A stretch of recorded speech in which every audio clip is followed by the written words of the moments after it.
శాంతి. సూరజ్భాయిజీ చెప్పిన ఆస్కా పురుషార్థ్. యోగి ఈ భూమిపై నడుస్తూ తిరుగుతూ లైట్ హౌస్.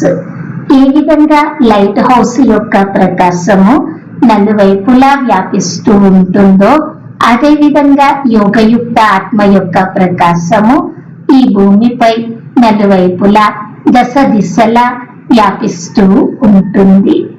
బాబా మహాన్ ఆత్మలైన మనందరినీ యోగిగా చేశారు. ఎంత గొప్ప భాగ్యము ఇది. స్వయంగా యోగేశ్వరుడు, స్వయంగా పరమాత్ముడు రాజయోగము నేర్పించి మనకి యోగ బలమును ఇస్తూ ఉన్నారు. మనము సత్య హృదయంతో యోగిగా అవ్వాలి. యోగం యొక్క సుఖము ఈ ప్రపంచంలో అన్నిటికంటే గొప్పది. ఎందుకనగా యోగము అనగా స్వయంగా భగవంతుని తోడు ఉండడము. గుర్తు పెట్టుకోండి బాబా యొక్క మహావాక్యములు. పిల్లలు, మీరు 2 యుగాల పాటు దేవతల తోడు ఉన్నారు. ఆ తర్వాత 2 యుగములు మనుషుల తోడు కూడా ఉండి చూశారు. ఇప్పుడు ఈ కొద్ది సమయము భగవంతుని తోడు ఉండి చూడండి. పదే పదే ఇదే సుందర సంకల్పము చేస్తూ ఉండాలి. అప్పుడు బాబా తోడు యొక్క చక్కటి ఉత్సాహము మనసులో ఉంటుంది. మరియు అనేక విషయాల నుండి మనము ముక్తులై పరమాత్ముని సంతోషంలో నిమగ్నమై ఉంటాము. ఆలోచించండి, భగవంతుని తోడు ఉండడము ఎంత గొప్ప సుఖము, ఎంత గొప్ప విషయము. మరి మనము ఇతర అన్ని వైపుల నుండి బుద్ధిని మరల్చాలి. కేవలం బాబా యొక్క ప్రేమలో నిమగ్నం అవ్వాలి. ఇటువంటి అవకాశం మరొకసారి లభించదు. మన వద్దే శ్రేష్ట బుద్ధి ఉన్నది. మనము బాబా తోడు నిరంతరము ఉండగలుగుతాము. మన వద్దే సద్వివేకము ఉన్నది, సరళ జ్ఞానము ఉన్నది. దాని ఆధారంగానే మనము నిరంతరము యోగయుక్తంగా ఉండగలుగుతాము.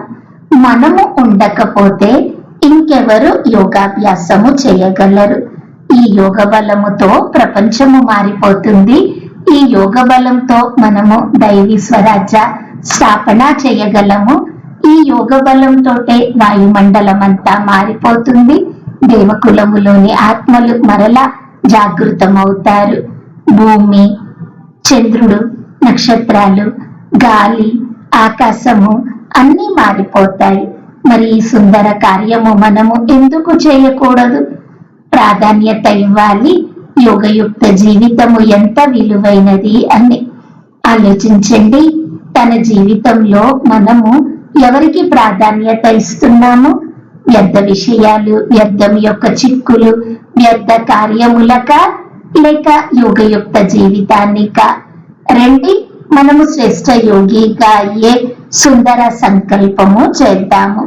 ఎవరైతే యోగిగా ఉంటారో వారే భగవంతునికి సర్వాధికంగా ప్రియమైన వారు. యోగులే భగవంతుని స్వరూపంగా ఉంటారు. యోగులలోనే అందరూ భగవంతుని స్వరూపమును చూడగలరు. మనము స్వయముని పరమాత్మ సాంగత్య రంగులో ఎంత రంగరింప చేసుకోవాలి అంటే మన ద్వారా స్వయంగా బాబా యొక్క స్వరూపమే కనిపించాలి. ఏ ఆత్మలైతే ఈ విధంగా స్వయమును మహనీయంగా చేసుకుంటారో వారు ఈ ప్రపంచంలో విశ్వ పరివర్తన మహనీయ కార్యంలో గొప్ప సహయోగము ఇవ్వగలరు.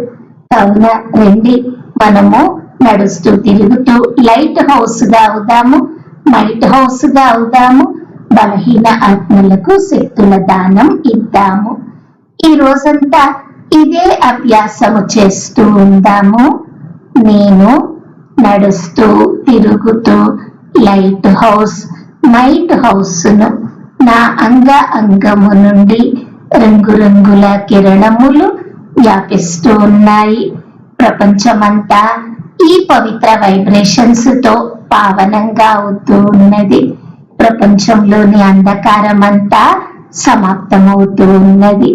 ఇంకా పై నుండి బాబా యొక్క శక్తుల కిరణములు, ప్రకాశ కిరణములు నాలో ఇమిడిపోతూ ఉన్నాయి. పైనుండి కురిసి నాలో ఇమిడిపోతూ ఉన్నాయి. నా నుండి నలువైపులా వ్యాపిస్తూ ఉన్నాయి. ఇదే సుందరాభ్యాసము ఈ రోజంతా చేస్తూ ఉందాము. ఓం శాంతి.